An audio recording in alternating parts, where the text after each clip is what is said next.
Channel. ఈరోజు ఈ వీడియోలో మనం హోమ్ మేడ్ సోప్ పేపర్ ఎలా తయారు చేసుకోవాలో చూద్దాం. మనకి రెండు థింగ్స్ ఉంటే ఎన్నైనా మనం తయారు చేసుకోవచ్చు. బేబీ వైప్స్ కాకుండా మనం నార్మల్ వైప్స్ కూడా యూజ్ చేయొచ్చు. హ్యాండ్ వాష్ ఏ టైం అయినా పర్వాలేదు. హ్యాండ్ వాష్ అయితే వేసాను. బౌల్లో బాగా మిక్స్ చేసి ఇప్పుడు మనం ఈ వైప్స్ని స్ప్రెడ్ చేయడానికి ఒక ఓల్డ్ ప్యాడ్ తీసుకోవాలి.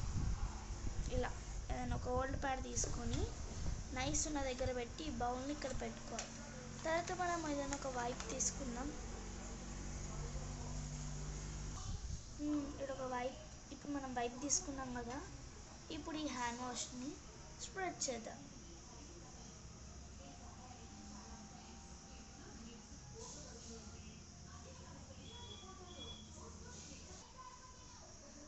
మొత్తం అయితే ఇప్పుడు నేను కంప్లీట్ చేశాను. 5 minutes వరకు దీన్ని ఆరబెట్టాలి. 5 minutes తర్వాత ఇది చాలా మంచిగా డ్రై అయిపోయింది. ఫస్ట్లో ఓపెన్ చేసినప్పుడు ఎట్లుందో అట్లనే ఉంది కదా. ఇప్పుడు దీన్ని మనం సీజర్తో కట్ చేయాలి. 1 2 మనకు నచ్చిన సైజులో కట్ చేసుకోవచ్చు. నేను కట్ చేసుకోవడం వల్ల ఇన్ని షీట్స్ మాత్రమే వచ్చాయి. మన సైజ్ బట్టి చేసుకోవచ్చు. Okay boys, please like and subscribe to our channel. ఇలాంటి వీడియోస్ని నేను చాలా ట్రై చేస్తాను. ఈ వీడియో చేయడానికి చాలా కష్టపడ్డాను. Please like and subscribe.